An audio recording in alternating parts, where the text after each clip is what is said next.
we will start to transition over here to a little bit of a round ball before we get into the serious stuff. We'll talk a little bit about the WNBA this week. A lot of WNBA action, pretty much games all week long. Like I said, early in the season, some are noteworthy, some are not. A couple games just to highlight is the one that happened yesterday that was a little shocking. We talked about the monster that the New York Liberty is. They spanked the Suns, didn't they? Spanked the Suns for sure, 100-52. Oh, it was. I thought that was a 60 when I saw it on the. Even that's bad. Oh, okay. Yeah, it was a 48-point victory, the largest in franchise history for the Liberty, and second largest in WNBA history for wins. That's gonna be That's Sabrina and Stewie and who else? Natasha Cloud's with them. They have a couple other players, I think, from the Unrivaled as well that we would notice, but they are kind of running at full force here.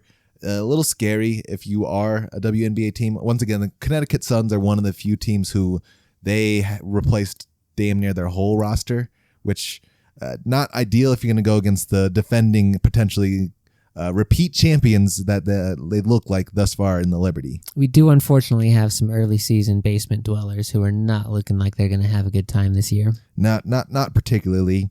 Some other games of note.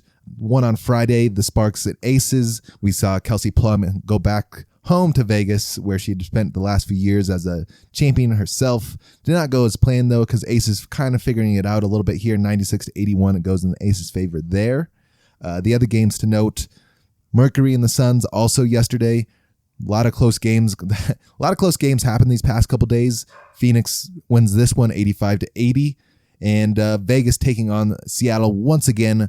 This time, though, Aces have figured out 75-70 was that final score. Just looking around and our league leaders, we know her, we love her. Nafisa Collier is leading the league currently with points with 26.8. Kelsey Plum's right behind her in 24, which is maybe a shock potentially because she kind of has been taking a back seat to Aja the past few years, showing she can still put the ball in the hole. And right behind her, of course, is Aja at 26.3. Yeah, no surprises on that list there. And I did see something about, do you know anything about this Commissioner's Cup that's running this week? Is that sort of the W version of the early season tournament the NBA has been doing? Correct. Since the WNBA and NBA are kind of like brother and sister companies, the NBA really liked how the NBA Cup has been running thus far. So I think they included it into the WNBA this year to get more eyes and a little bit more competitive spirit going kind of earlier on in the season, get some teams going a little sooner than they probably would have. That checks out, and I think it definitely helps when you have those big slates of games like yesterday, Sunday was.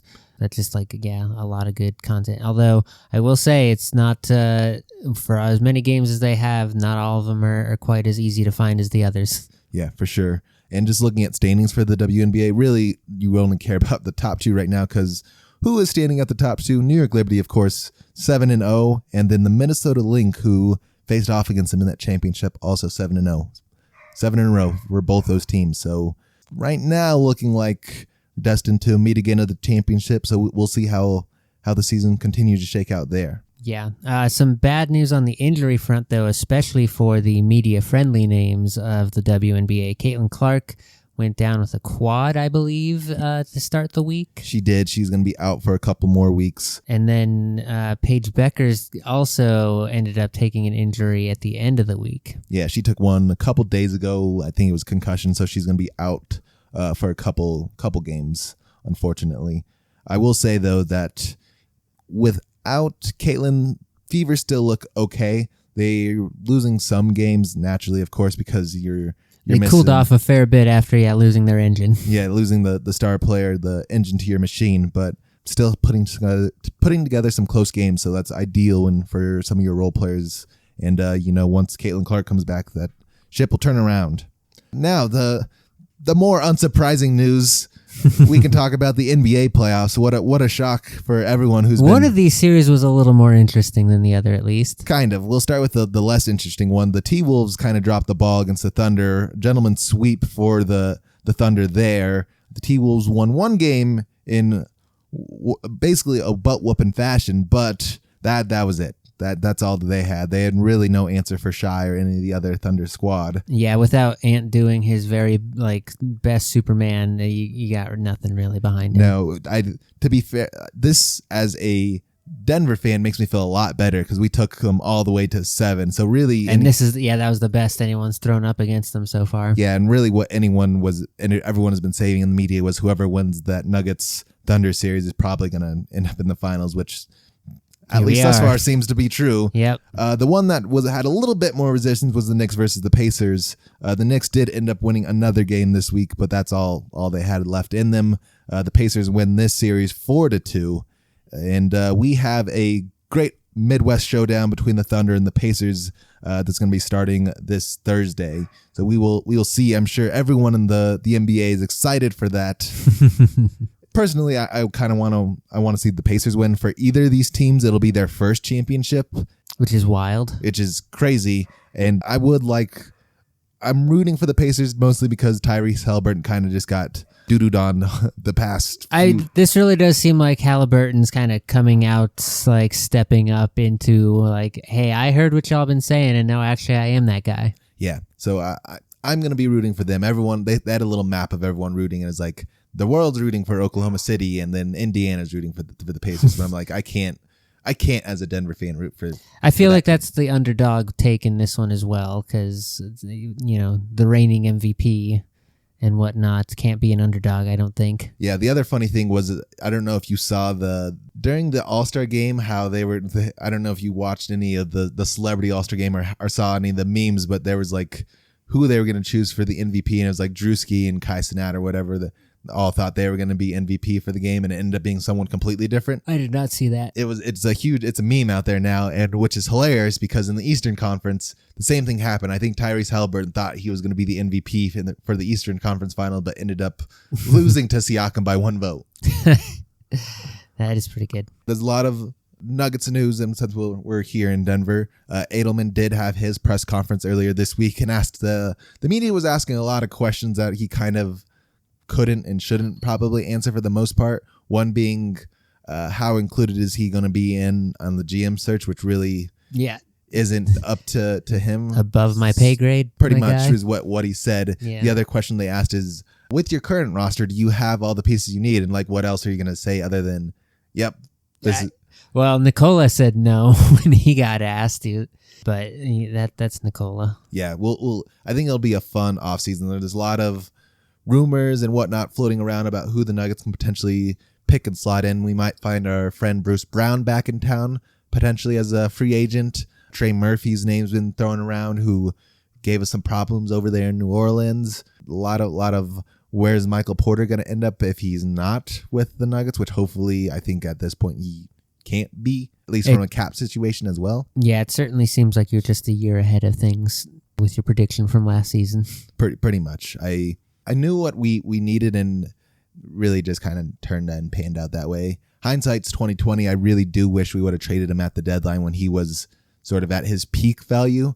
But unfortunately, much like Bitcoin, he fell catastrophically, and the playoffs did not help any, especially with some of the decision making he made. But he's still young, and you can't find a 7-foot shooter like him everywhere, so he does have that going for him. Has the value, still has the championship experience that you can lean on in the marketing. The one trade I thought I was the most excited about was trading him to Chicago. It's, of course, it's going to be a 3-team trade, a bunch of people moving everywhere, but we trade him for some good role player pieces, but also we end up with a couple guards, one of them being Lonzo Ball, which I'd be excited about. Yeah, having him and Jamal on the same court with whoever, and then Gordon and Jokic, that would be very, very cool because Lonzo, we know, can play defense 1 through 5-ish almost, 1 through 4 certainly, and then he's going to be distributing the ball to all the shooters around, and hopefully we'll get one more shooter. Aaron Gordon shown that he's improved fairly drastically, so the offseason I think will be a huge one for him. I definitely do not, nor should we ever trade Aaron Gordon. He should probably retire a Nugget at this point. I feel like the Cronkies feel similarly and will do their best to lock that down, and Gordon definitely feels like he's going to, want to stick around too for the later half of his career here. Yeah, the other questionable one is, I don't know how to fill, is you move both MPJ and Jamal Murray, which I don't know. Jamal Murray's one of that. those. That is a little bit of a bigger shakeup where you're like moving some pretty. It's looking like a lot more of a fresh core now. A little bit, but I think the championship window for the core that we have currently, I think is kaput, as is for sure. We can sort of make some. Nikola Jokic is still, he's only going to be 30-ish, so he has a couple more years before. I don't know. The way he plays, he could play much longer. Exactly. At a very, very he's going to be abnormal to any sort of regular sort of projected regressions. And then we're also in the, there's in the wake of LeBron figuring out how to play till 42 or whatever he's going to play to.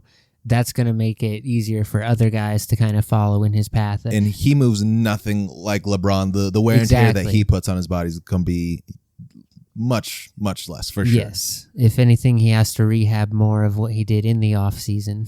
I'm glad he got to go home, got to drink some beers and go hang out with his horses. And much needed R&R for hopefully a better season for him to come up.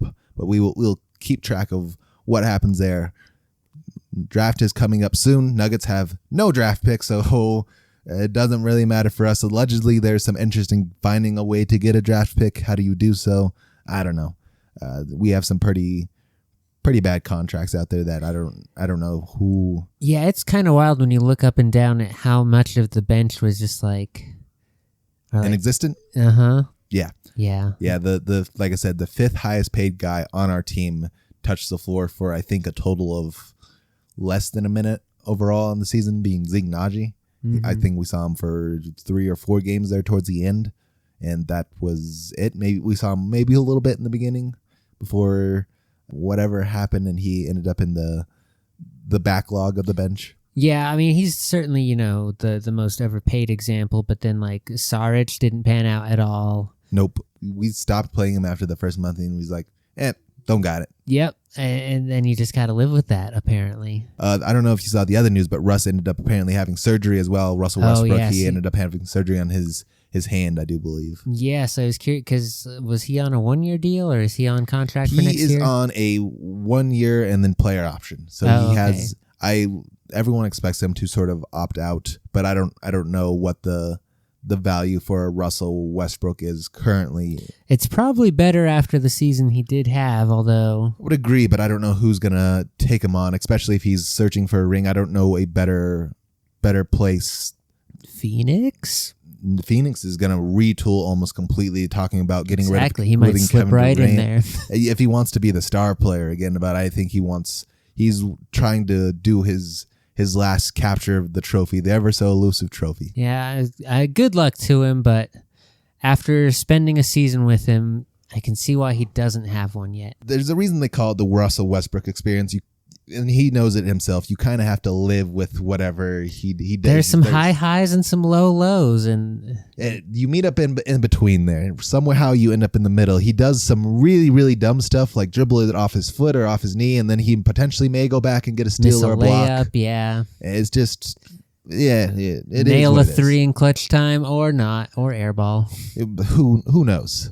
It is a fun grab bag of an experience, but yeah, if you're trying for a consistent run, it's a little too much heart attack inducing. Very, very much so, being especially on the end of that heart attack.